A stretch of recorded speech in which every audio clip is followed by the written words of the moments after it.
Mercy never fails me.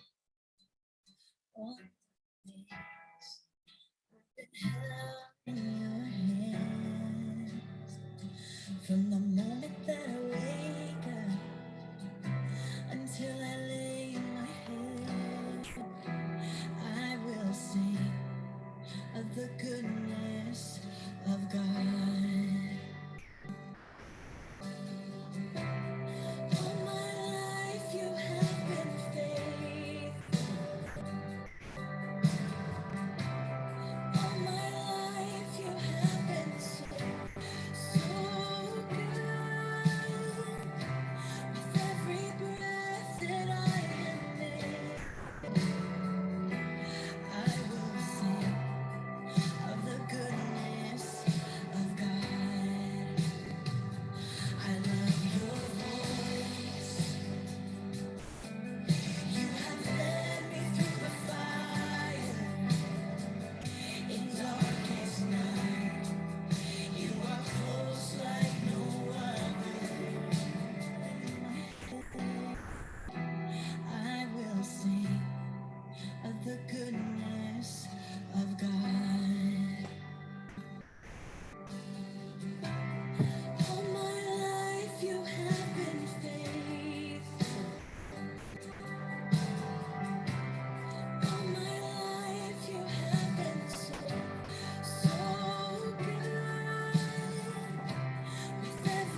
working. You never stop, you never stop working.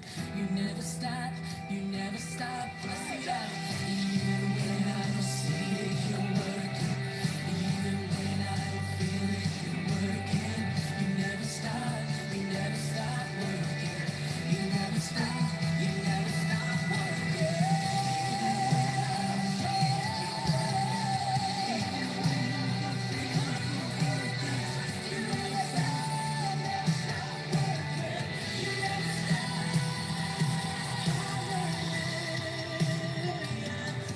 He's the one who set me free.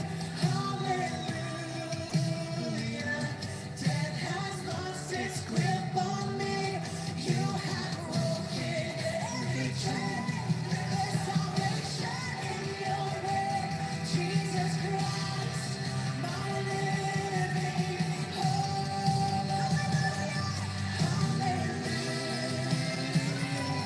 Praise the one who sets me free.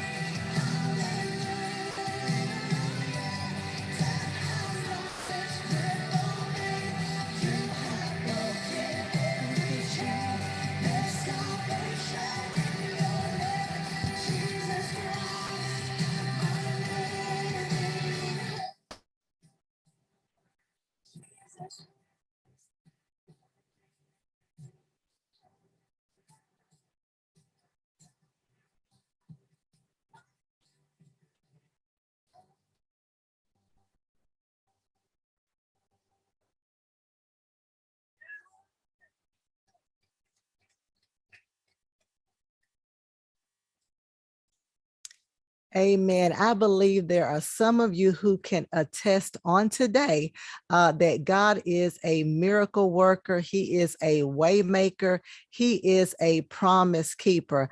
We talked about that in the prayer room on this morning, how God is a promise keeper, how he keeps his promises over and over again, time and time again. Welcome, everyone, and thank you for joining us here on today. You are with Birmingham Bible Church Winning Wednesday, and we are just super excited. We are so excited that you have decided to join us here on today. We love this time of the week because we are able to bring you topics, bring you information that is for your life and for your living.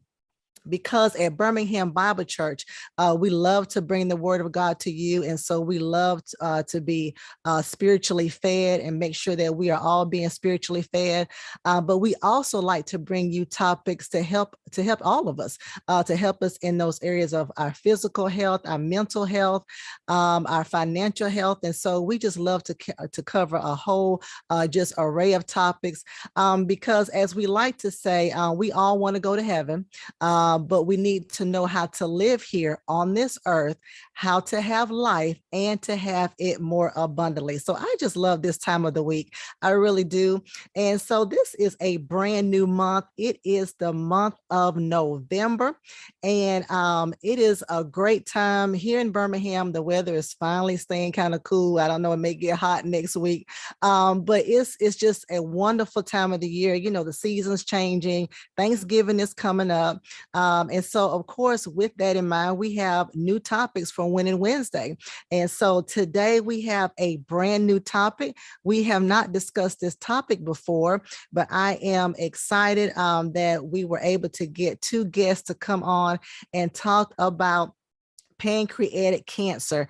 And so y'all got 2 for 1 today. You got a double hitter. We had a double feature on Sunday. Pastor preached 2 times on Sunday. So Wednesday is no different. We're going to do another double hitter. So I'm excited because we have 2 brand new people who are going to speak to our hearts, speak to our situations.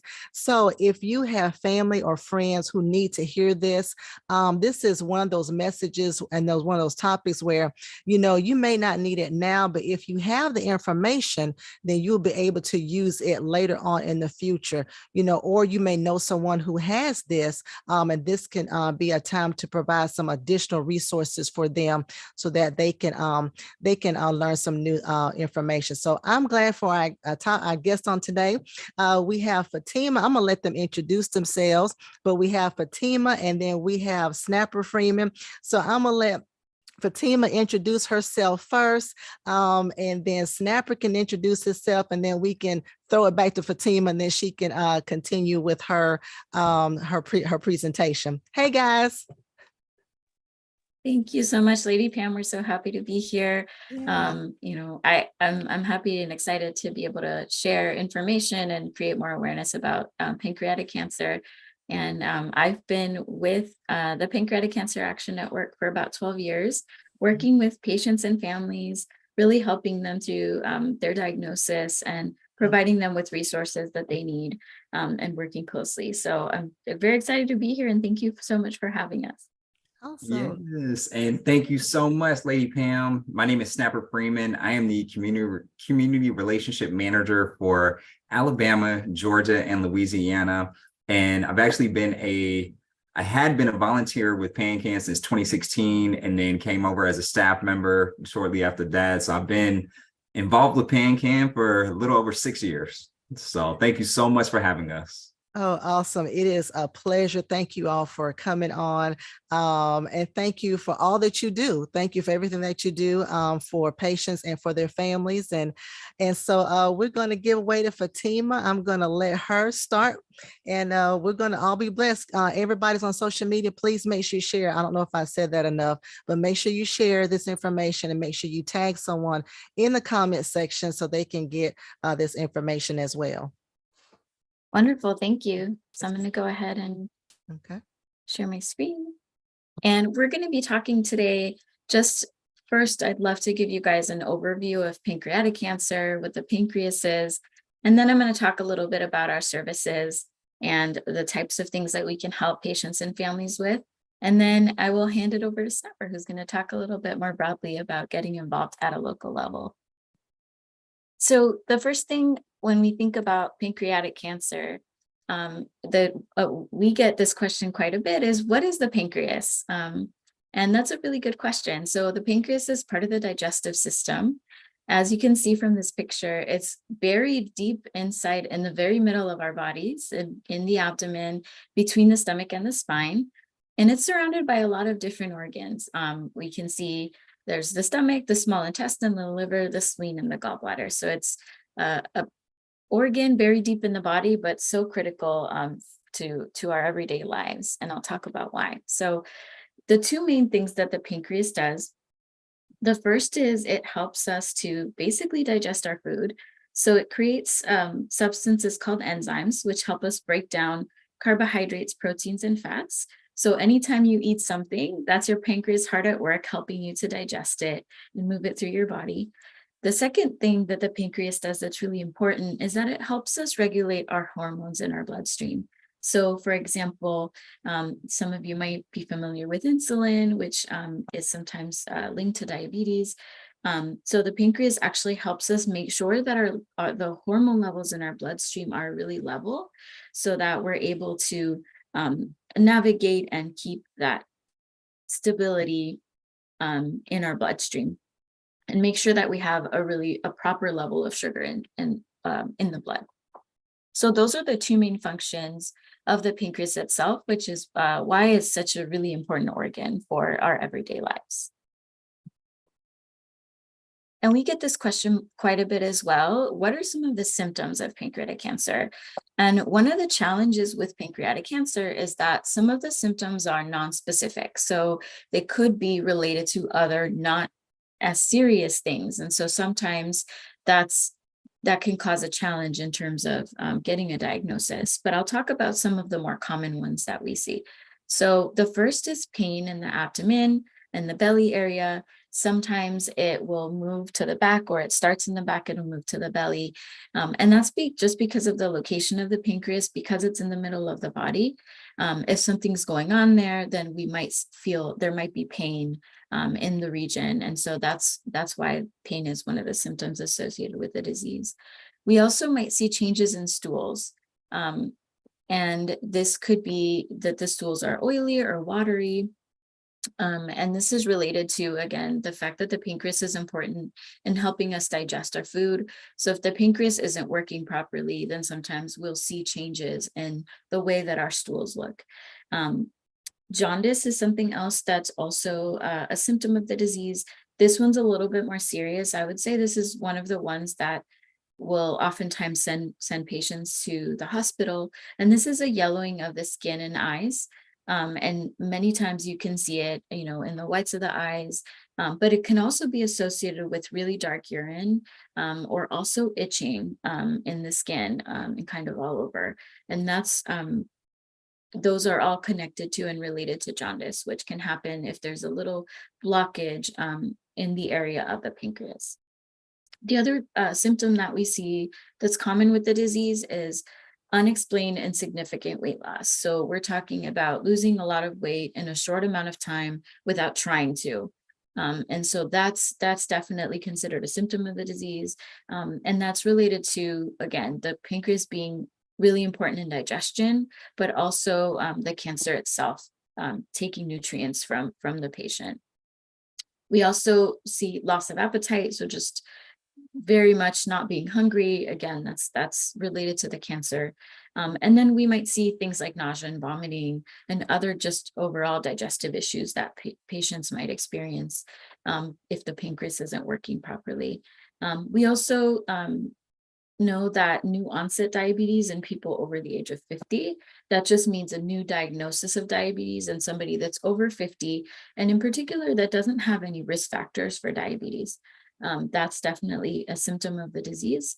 And we all know that the pancreas is important, and as I explained, in regulating blood sugar levels. And some of us might be familiar with diabetes, but when it's happening again, particularly in those that are over the age of 50, all of a sudden, that could potentially be considered a symptom of the disease. We also see weakness and fatigue. So, cancer like this takes a toll on the body. And so that's definitely a symptom that's connected to the disease. Also just want to note that, again, these symptoms, if you think about them by themselves, might not necessarily, they might not be related to pancreatic cancer. Some people have all of these symptoms. Some people might not have any of these symptoms, and still have the cancer. So something that we always talk about is, if you know your body best, right? If you ever feel like there's something that is off, that is different, and you feel like you're having unexplained symptoms that you don't know what they're related to, we always urge you to speak to a doctor. And part of the service that we provide is being able to connect patients with specialists. And so that's something that, if you contact us, and I'll talk about it a little later, we can connect you with specialists in your area. But again, it's just important that, again, you know your body. And so if you feel like there's something going on, something feels different or off, we urge you to talk to your doctor and make sure you advocate for yourself. We also want to just talk a little bit about the risk factors of pancreatic cancer. So unfortunately, we don't know the exact cause of pancreatic cancer. So when someone gets a diagnosis, oftentimes they'll ask, what did I do? Did I do something wrong? Was there something that I could have done differently? And cancer happens as a result of a lot of different factors. So it's never just going to be one thing. It's related to a lot of different things, and a lot of things have to happen in order for a diagnosis to happen. But we do know that there are some risk factors that are connected to the disease that might just make somebody have a little bit of a higher risk of developing the disease. The first is smoking, and we know that smoking is also a risk factor for other cancers, but it is a risk factor for pancreatic cancer. And we also know that obesity, in particular, obesity combined with inactivity, can also be a risk factor for pancreatic cancer and also some other cancers as well. Another risk factor is age. So as we age, our bodies kind of continue to take stress from the environment and from different places. And so as we age, the risk for cancer increases a little bit. And in pancreatic cancers, we do see that many patients who are diagnosed, not all patients, but many patients are over the age of 60. And so this is considered to be a risk factor as well. Gender. So we do see that slightly more men than women are diagnosed with pancreatic cancer. This is believed to be related to maybe lifestyle factors. We don't really know for certain, but we know that it's slightly higher in men than in women in terms of how often it's happening. We also know that family history and genetics. So if somebody has a family member, in particular, a mother, a father, a sibling, or a child that's been diagnosed with pancreatic cancer, that does increase their risk a little bit for the disease. If you have multiple family members that are diagnosed, then your risk tends to increase a little bit more depending on how many family members you have. So I'll talk a little bit about that and the importance of just kind of knowing your family history and getting more information about that. And that's something that we can provide as well. Race. So this is also considered to be a risk factor. So something that we know is that African Americans and the Black community have a slightly higher incidence of pancreatic cancer than some of the other racial and ethnic groups.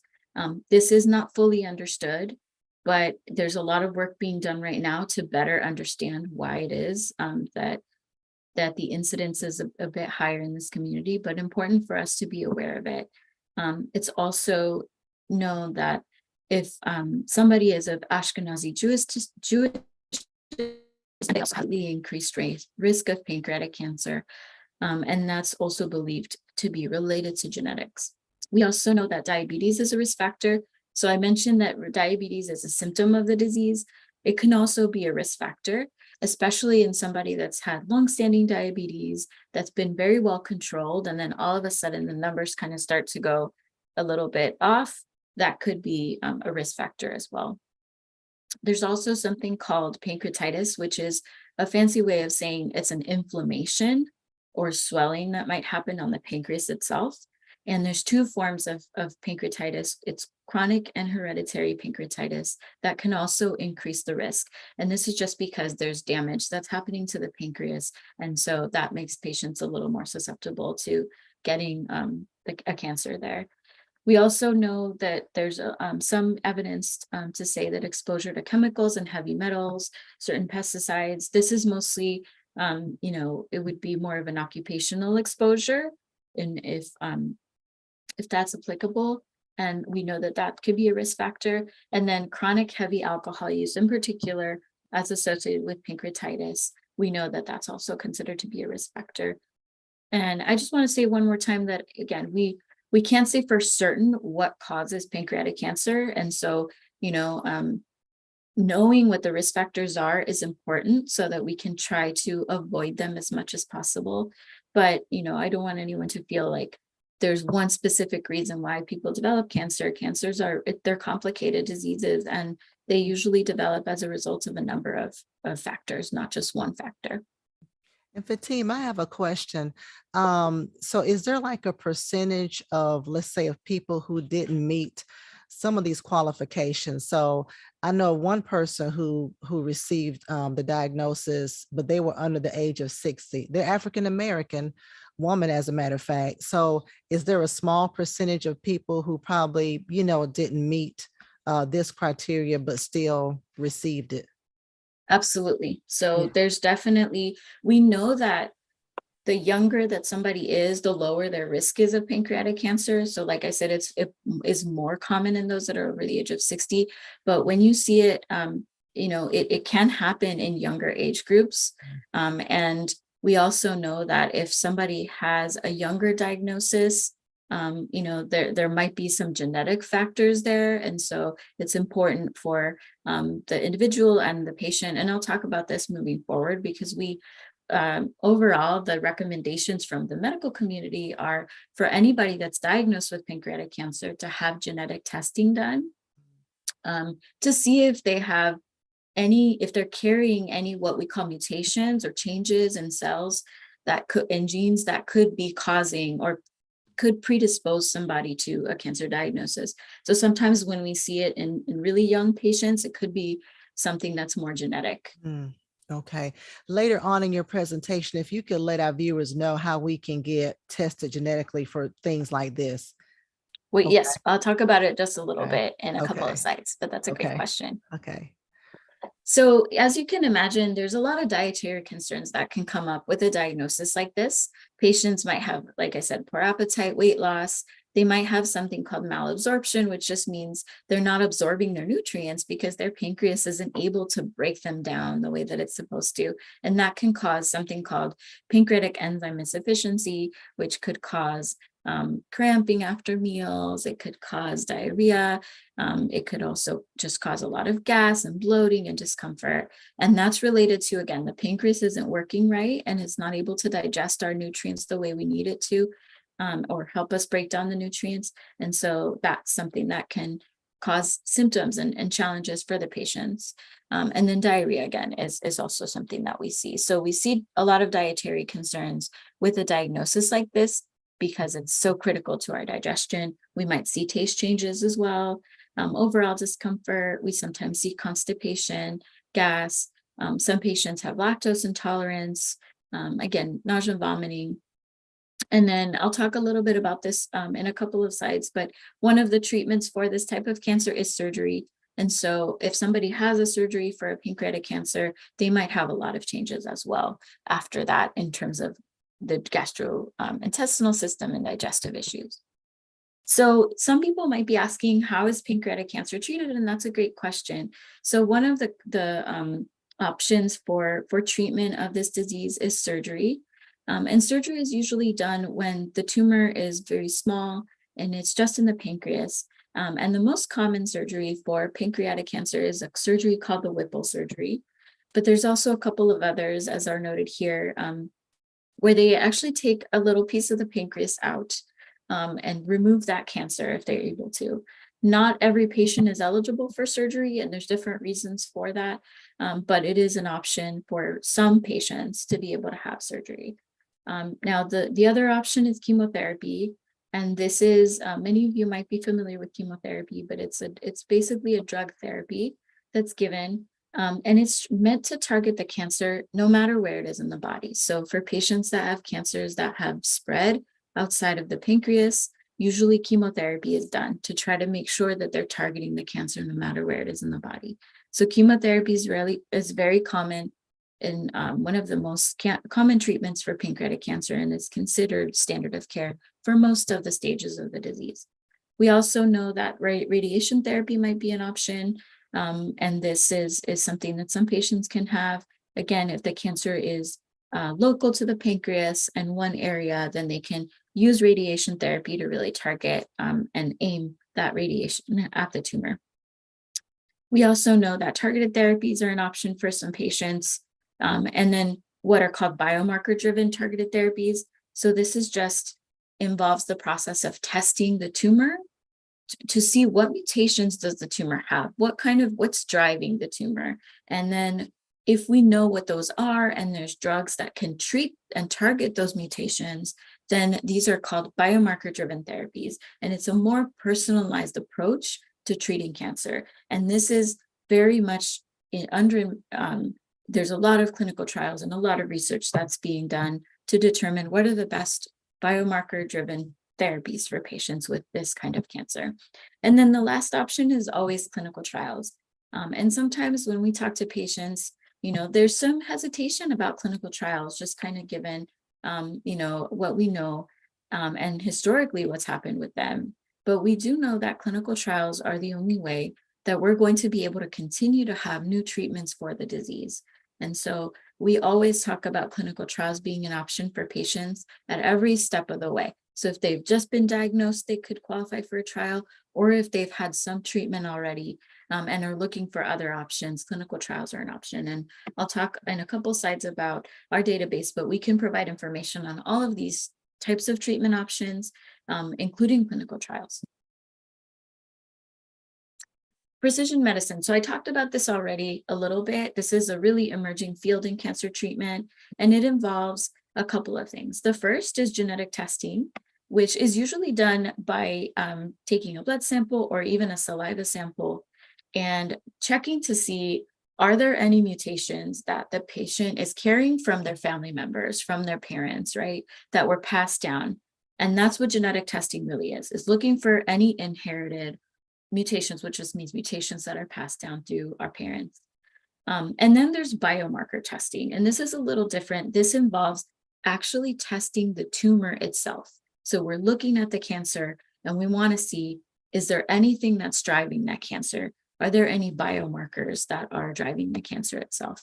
And I'll talk about how you can access that through our program too. And then there are driven clinical trials that are specifically looking at specific biomarkers to see, again, it's a more personal approach, because we know that not every person that has pancreatic cancer, for all of those patients, their tumors are all very different and they might have different mutations. And cancer always starts with mutations in the cells. And so we know that pancreatic tumors are very different. And so we want to treat them in a more personal way. If the patient has mutations that can be targeted, that's really, what we're seeing is emerging in the way of treating this disease. And then a note about just clinical trials in general and why they're important. I mentioned this a little bit already, but they provide access to new, potentially better treatments, early detection, and also prevention. So there's clinical trials pretty much for every scenario. We also know that through clinical trials, that's the only way we're going to be able to find new treatments or new early detection methods and how they're tested to and determined to be safe and effective. And then really the only way that we're going to continue to develop new treatment options for pancreatic cancer. So we always talk about how, patients should consider clinical trials at every treatment step. Every time they're making a treatment decision, they should at least think about clinical trials. We do strongly recommend clinical trials at diagnosis and during every treatment decision. And again, that's something that we can help and support with, and locating clinical trials in a patient's area. That's something we're happy to help with. And then also we know that patients who participate in clinical trials do tend to have better outcomes. And that's just because they get, they might have access to potentially better treatments, but also they get additional monitoring and following by the healthcare team. So now I'm going to transition and talk a little bit about our program and the things that we provide and how we support families and patients who are going through a journey with pancreatic cancer. So we've got a helpline called Patient Services, and we provide information on every topic related to pancreatic cancer. So you can pick up the phone, and I'll share the phone number in a couple of slides, or you can send us an email and we're happy to give you any information you might need on treatment options, on biomarker and genetic testing, on clinical trials, support resources if you want to connect with other patients, other caregivers, or you want to find a support group in your area, we can help you find that. Specialists. This is critical. We have a listing of doctors throughout the United States who specialize and see a high volume of pancreatic cancer patients. And we really recommend that patients go to a specialist and an expert if they're able to. And so we're able to make those connections with patients. We also can provide information on diet and nutrition, supportive care, so managing of symptoms of the disease as well. We can talk about risk factors, early detection, and we've got financial and insurance resources as well that we can connect patients to. And we've got our patient registry. So really, I always say, any question that you have, any concern that you have about the disease, you could give us a call and we're happy to help you, or send us an email, like I said, and we're happy to help answer any questions. We know that, sometimes healthcare professionals don't have a lot of time. And so you might have a lot of questions that you are curious about. And so we're happy to be that form of support and really be there to help provide information and resources to patients. A little bit of just the statistics of those that contact us. 52% of them are caregivers. The majority of them are female.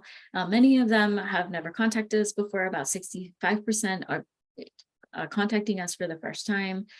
Most of the patients that we talk to have pancreatic cancer that has spread outside of the pancreas. So that's a big percentage of the population that we support. And again, we can support anybody in any point along their journey with pancreatic cancer.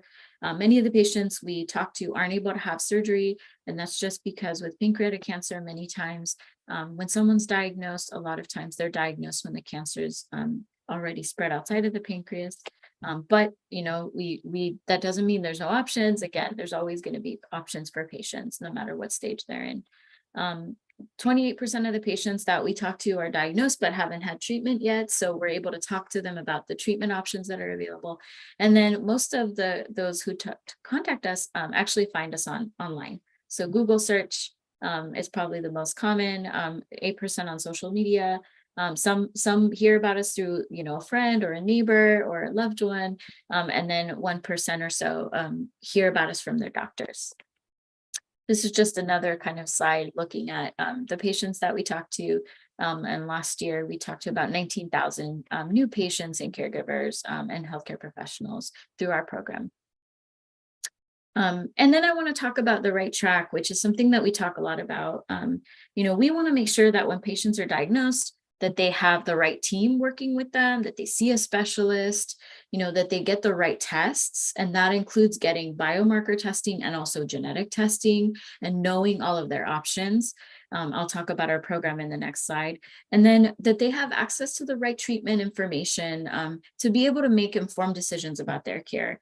And that's critical. So we provide a lot of education about these are the options. This is what you should ask your doctor. We can help you prepare questions for having a conversation with your doctor, and want to make sure that patients are really armed with the right information that they need to be able to advocate for themselves. And that's critical with a cancer diagnosis. And then share at every step. We want to make sure that patients are kind of sharing that information so that we can continue to learn and find ways to really advance the treatment options that are available and continue to make progress. So right team, I mentioned that we provide a list of specialists. So we can provide that information and it's based on where somebody's located. And we have specialists almost across, the United States. So we can help with that. And we provide this is one of the most common topics that we talk about is just being able to provide patients with a list of doctors. Right tests. So we actually have a program called Know Your Tumor, which if someone has a pancreatic cancer diagnosis, they can qualify for it and it's free. And we basically will pay for the testing, the biomarker testing. We work with a company who does the testing and they work with the patient's doctor directly. So the patient doesn't need to go anywhere. They can do it in their own backyard with their own doctor. And this is a free service that we provide because we want to make sure that patients have access to biomarker testing in order to help make informed treatment decisions. And so again, somebody wants more information about this, you can contact us and we can provide you with the information and enroll you and kind of get that process going. Overall, I know we've been talking about genetic testing. If someone's concerned about their risk, we always encourage them to you can contact us and we can give you information. But one of the first steps might be to talk to your doctor about working with a genetic counselor to see, do I need to get genetic testing done or not? And genetic testing can be done and can be requested by a primary care doctor, by a genetic counselor, by a gastroenterologist, and really is meant to be something in cases where somebody thinks they might have a high risk or they have family members that have been diagnosed and they want to know their risk or they're having symptoms. We encourage starting with genetic counseling and then they'll determine if you need genetic testing and then getting the genetic testing done as well. And we can provide information on all of that. Some hospitals have genetic testing available at the hospital.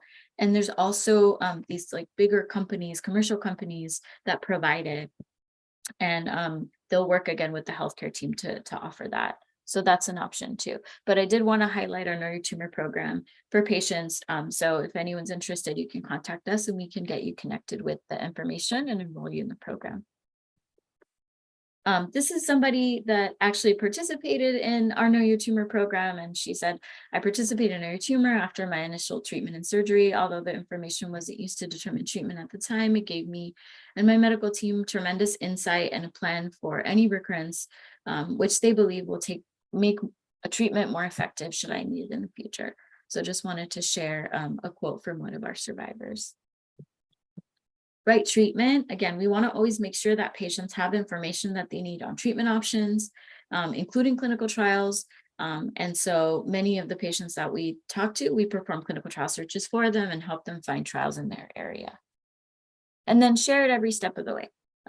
The only way that we're going to continue to make progress in this disease is if we share information and learn about it. And we do have a patient registry where patients can register and even loved ones that have a history of the disease as well. and just basically answer surveys and help us learn more about this disease. We also provide free educational materials, including these booklets. We provide them to any patient, family member, and to healthcare providers. So, so they can have them in their offices, but we provide them for free, and they have great information on all the different topics related to the disease itself. And so this is just a picture of here, all of our booklets. And again, people can contact us and we can provide those booklets free of charge. We also have a survivor caregiver network, which is a peer-to-peer matching system. So if there's a patient or a caregiver that wants to talk to another patient, another caregiver, to share experiences, to provide hope, we will match based on the stage and type of cancer, and other similarities as well. So this is, again, another free service that we offer. It's kind of like a buddy system where we're matching you with another survivor and with another caregiver, just to share experiences, because we know that sometimes when you're facing a diagnosis, you can feel very alone and isolated, and you might feel like you're the only one. And so this is a way to really connect with others so that you know that you've got that support system behind you, and that there's others that have been through a diagnosis and are doing really well. And then we also have webinars that we offer through our organization on different topics. And there's always an opportunity to ask questions. Some of the common topics are like treatment approaches, surgery, diet, nutrition, genetics. And these are usually recorded and on our website, pancan.org, and on our YouTube channel, so people could go back and watch them at their leisure. And they've got great. We always bring together experts in the field to talk about these different topics. And then one of the last things I want to talk about is our financial navigation program. So we know that a cancer diagnosis comes with a heavy financial burden in some cases. And so we have a partnership with an organization called the Patient Advocate Foundation. And we are helping patients to really, if they're having any financial barriers or health insurance issues, we can connect them with our partner organization, and they will help navigate through some of those issues, because nobody should have to face a cancer diagnosis alone, but also we know there's a lot of financial barriers that come with it, and that's really stressful. And so we want to be able to make sure that we support patients with that as well. This is our contact information. We're available Monday through Friday, 7 a.m. to 5 p.m. Pacific time, but available via email as well. I'm including our toll-free number here, and then our email address, so you can email us, you can call us, and we'll get back to you. And again, we're here to provide information, resources, anything that might be helpful. We do have staff members that speak both English and Spanish, so that's also something that we provide if somebody needs that. And with that, I'm going to hand it over to Snapper, who's going to talk a little bit about PanCan, and also ways that individuals can get involved locally. Thank you so much, Fatima. And look, I've got to say, even as a staff member, it is so great to hear that again and just to review that information. So I appreciate it, Fatima. Thank you so much. So you can see on the screen, it says our vision is to create a world in which all patients with pancreatic cancer will thrive. Me personally, I had never heard of pancreatic cancer prior to 2016. I was at a track meet working with one of my mentors, and he came down with a stomach ache, just thought he ate some bad food. And so, you talk about the signs and symptoms that Fatima talked about earlier. My mentor went through this. He just thought he ate some bad food, thought, a couple of days he'd feel better. 2 weeks later in Atlanta, he still had that same stomach ache, and his wife took him to the hospital. That's when he got diagnosed with pancreatic cancer. 3 months later, I was at his funeral. Seeing a track coach who was perfectly healthy, never sick a day in his life, go from coaching kids, and of course he had a healthy diet as a track coach, but to see him on his deathbed like that was scary. I had never seen anything like that. And I've had other mentors who have been diagnosed with the disease, and they didn't want anyone to know what was going on. And that hurt. Even with my mentor knowing the work that I did with pancreatic cancer as a volunteer, he still didn't want to share that with me. And I didn't find out until his funeral that it was pancreatic cancer. And so I always tell people it's like a car dealership where when you're getting that brand new car, oh, no one else on the road has it. You're the only one with that car. And you know that the moment you drive off that lot, no one else has it. But when you drive off, you see that car everywhere. You'll drive down the highway. You'll see a neighbor with it. Why didn't I see that car before? Pancreatic cancer is a lot like that, where a lot of people have never had that introduction, but once they do, it keeps popping up. I've had those same experiences. And so, as I said, I started volunteering with PanCan in 2016, came over in 2021 as a staff member. This is forever my mission to do whatever I can to help families and patients that are facing this disease. Regardless of whether I'm working for PanCan, a volunteer, or whatever, I've got a life mission to help people who are fighting this. And it's one of those, like I said, it keeps popping up. Here in Atlanta, one of our survivors, he was speaking at Purple Stride this past year, and it's an NBA referee. He recently passed away. And it's one of those things, I got to see his wife and his kids before he passed away, and just hugging them and feeling that emotion. I don't want families going through this. And that's why we've got so much work to do, and we need your help raising awareness. And so it's one of those things, people think of us as fundraisers. I always consider us awareness raisers, where if I can point a family in the right direction through one of our events, that's what's most important to me. And that's where I feel like I'm doing my job. And so, team, if you'd like to go to the next slide, we can get on to that one. So you can see PanCan has a very unique approach to fighting pancreatic cancer from every angle. I'm considered a community relationship manager, but so much of the work that I do is to connect families with patient services and Fatima's department. So you can see research, very, very, very critical. How do we find those cures? How do we find more survivors? It starts with that research. We've got to get those dollars to research so that we can help families. Of course, patient services, critical. I'm one of those people that I'm so quick to tell people, hey, patient services, say it 3 times. You've got to get that out. That's one of the most important resources that we have. Anyone I come across that has even has a connection, they may not be fighting it themselves, but they could have a family member who's fighting it. They could have a friend that's fighting it. They could just be in the grocery store and they come across someone and that conversation goes towards pancreatic cancer. We want them to make sure that they have called our patient services line so that they can get the help that they need. Of course, advocacy, extremely, extremely important. When you think about breast cancer and some of the other cancers and how they have gotten so big and gotten the attention and the awareness, a lot of that deals with advocacy. We have our Action Week, which is in June, and that is when we contact our state representatives, our senators, our congressmen and women, getting the message to them so that they can ask for these dollars on behalf of us. You think about community. That's really where I come into play as a community relationship manager. At the local level, I want to connect everyone. Even though I live in Alabama, I live in Atlanta, you will see me in Alabama. That's why the background on my Zoom, that's Birmingham in purple, okay? I spend a lot of time in Birmingham, so I can promise you will see me. And I cannot wait to come to Birmingham Bible Church, okay? But we really have 3 initiatives that we work on at the local community. We recently changed our Purple Stride, which is the walk to end pancreatic cancer. We recently moved that to April. We moved to a 1-day, 1 nation concept. We used to have 58 different Purple Strides across the nation, all celebrated on a different day. We have come to a 1 nation, 1 day, 1 concept goal, 1 goal concept. And so we literally celebrate 59 Purple Strides across the nation, all on the same day. We've got one right in Birmingham, Alabama, and it's at Railroad Park. So you can see April 29th, 2023, we will be at Railroad Park.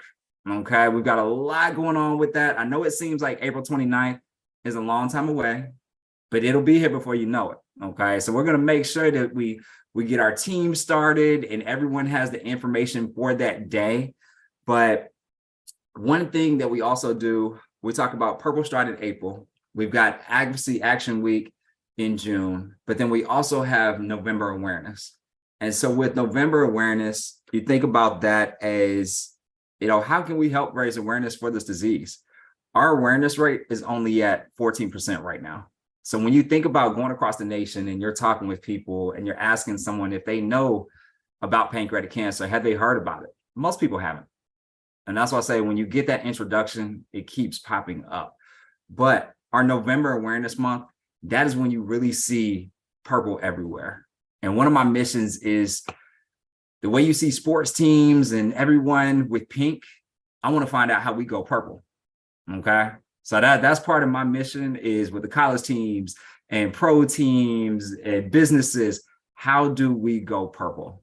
So trust me, I'll be trying to find out how I can get Birmingham Bible Church to go purple one Sunday for us. Okay.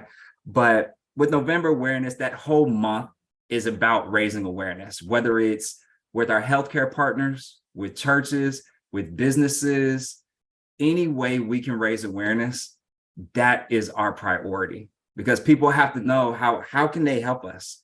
We need help. Like I said, I want to find out how I can get purple in Walmart. When you go in Walmart and you see pink shirts, I'm telling you, one day we're going to have that purple in Walmart. Okay. And so just at the local level, there's so many different ways that we can bring you together, whether it's starting a team with Purple Stride, whether it's volunteering with Purple Stride, whether it's volunteering with our affiliate. Our Alabama affiliate actually has many different initiatives that they work on throughout the year. So it's not just Purple Stride. If a walk or fundraising, if that's not your thing, that's not the only way that you can help raise awareness for pancreatic cancer. Okay. So like I said, throughout the year, we've got several different initiatives that you can be a part of, whether that's Purple Stride, Advocacy, or November awareness. And I will definitely make sure that Lady Pam has all of the information regarding that. We actually have a webinar that's coming up November 10th, which I will, of course, make sure she has the information for, but the title is Let's Talk About PanCan in Our Community. And so we're actually bringing together Alabama, Louisiana, Kentucky, a lot of the southern states to find out, hey, how can we help? And so I'm going to make sure you've got that information, but that's coming up November 10th. But then in the month of November, you always see a lot of churches go purple, whether it's a Purple Sunday or a Purple Wednesday. And so I'm going to work with Lady Pam on trying to get that, because we want to raise that awareness during November. But as I said, don't forget Purple Stride, Saturday, April 29th. It's at Railroad Park in Birmingham, Alabama. So we definitely want to see you out there. Hopefully we will have the Birmingham Bible Church team. We're going to get that going so you can be a part of that, join it. But one of the biggest things to me is we've got to increase our survival rate. Pancreatic cancer has a survival rate of only 11%. Okay. I can remember being at a conference a couple years ago and the entire dance floor was full. The ballroom, there were so many people there. There was a small dance floor up at the front of the room. They asked for everyone to clear the dance floor and for the survivors to come to the front. Now, you see the survival rate over and over. You'll see that number on documents. You'll see it on TV. You'll see it online. But to see that number represented with people in front of me, I still get chills when I think about it. And that's why I say we need your help, because we have to increase that survival rate. 11%, when you think about it, if we had 100 people in the room and we asked 89 to leave, those 11 people that we're looking at, that's our survival rate. So we need your help. And lastly, just when I say thank you, both Fatima and I, it's not just on behalf of PanCan, it is a personal thank you. Okay. Everyone is brought to this disease for different reasons, and we're all connected. No one knows why, but there's a lot of work that we've got to do. And so just most importantly, when I say thank you, it is a personal thank you as well. And so just remember, like Lady Pam was saying earlier, we want you to keep PanCan in your pocket as a referral. Okay. If you're out at the grocery store, if you're out at church, you may come across somebody who is experiencing that. We don't want families to go through what the Dubays have gone through, what the Browns have gone through, what the Andrews have gone through. We don't want that. And so we ask that you please send them to patient services, give our information out. I tell people, keep it in your wallet or in your purse like it's a business card, and keep 3 of them. One of them may not be for you, but it may be for somebody that you know. So just a huge, huge thank you to Lady Pam and Birmingham Bible Church for taking this time today. So love to turn it back over to you. Yeah, wow. Thank you guys. Such a very detailed presentation. Thank you. First of all, thank you for everything that you do for the community, really advocating for pancreatic cancer. I remember, I think my first encounter with it was, and it was a public figure. I think it was Patrick Swayze. And then it was Alex Trebek. And even then I was like, wait a minute, they just got the diagnosis. But, you know, in looking at your presentation, I can see why there is a low survival rate, because it's engulfed around all these organs. And so doctors may think it's your stomach, it's your liver, it's this. And then all of a sudden, oh no, it's not that, it's this. And then it's, you know, they may have, you know, receive the information or receive the diagnosis too late. This was very detailed, wonderful presentation. One question, is there anything that, I don't see any questions on our live feed, but is there anything we can do to keep our pancreas healthy? Is it, you know, I know we all talk about diet, you know, eating healthy, anything in particular? Should we continue with that? You know, try not to eat as many, you know, greasy foods, or, you know, eating whole grains, eating fruits and veggies.